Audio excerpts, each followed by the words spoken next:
साथियों, जय हिंद, नमस्कार। मैं नासिदास सुरेंद्र सिंह। आप सभी का बहुत बहुत धन्यवाद एक गद्दार कर्नल के साथ चल रहे संघर्ष में साथ देने के लिए। साथियों, इस वीडियो में आपको बताना चाहता हूं कि यह गद्दार कर्नल अभी तक कितने जवानों की जानें ले चुका है या कितने जवानों के जानों के लिए रिस्पॉन्सिबल है।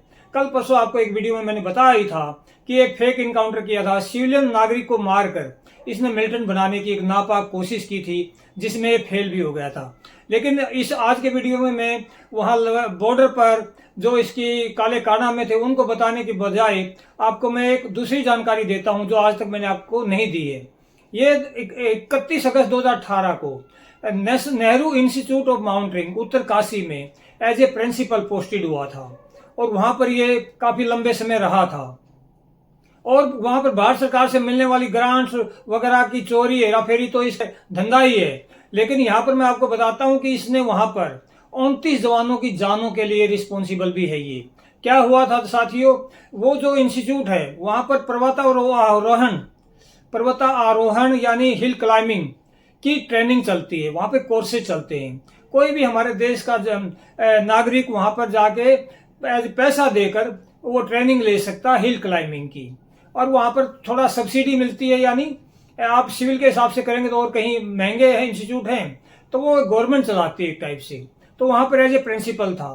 तो 4 अक्टूबर 2022 को 29 लोगों की जाने गई थी, यानी अवलांच के अंदर दब गए थे वो। और वो हुआ कैसे था, वो इसकी निग्लिजेंसी से हुआ था।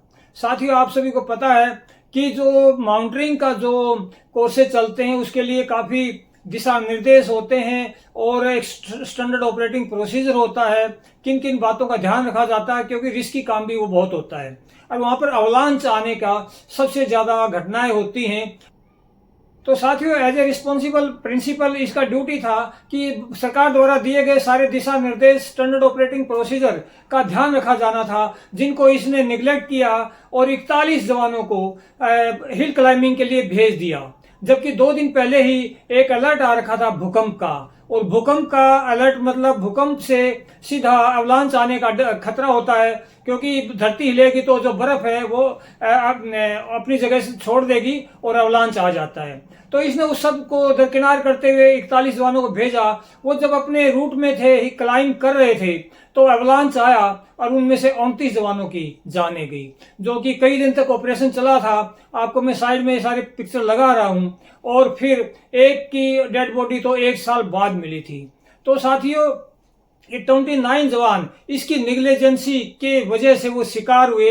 इसमें और भी कई निग्लिजेंसी हुई थी, यानी कि इसका स्टैंडर्ड ऑपरेटिंग प्रोसीजर ये भी है कि कितने जवान भेजे जाने थे, जबकि इसने ज्यादा भेजे थे। तो साथियों, ये हादसा हुआ। इसमें जिन परिवारों ने अपने खोए थे वो सभी उत्तरकाशी में इकट्ठे हुए।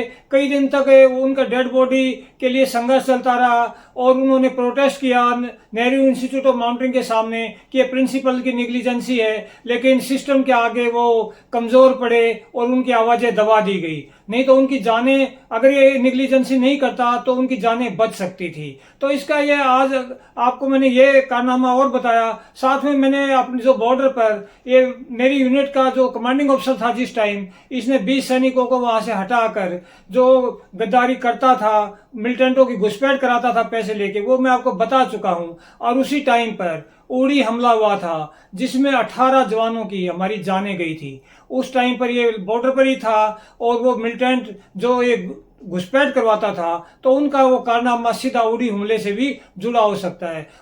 और उन मिलिटेंटों ने तो कितने जवानों की और वहां के नागरिकों की जानें ली होंगी, उनको गिनना और उनको एक्सप्लेन करना नामुमकिन है। तो इस गद्दार के जो काले कारनामे हैं, आप अगर सारा इसका कच्चा चिट्ठा, इसकी जितनी सर्विस है वो सामने आ जाए तो आप अचंभा करेंगे कि इतना बड़ा गद्दार अधिकारी हमारी सेना में बिल्कुल मजे से है और गवर्नमेंट इस पर कोई कार्रवाई नहीं कर रही है। जय हिंद, नमस्कार।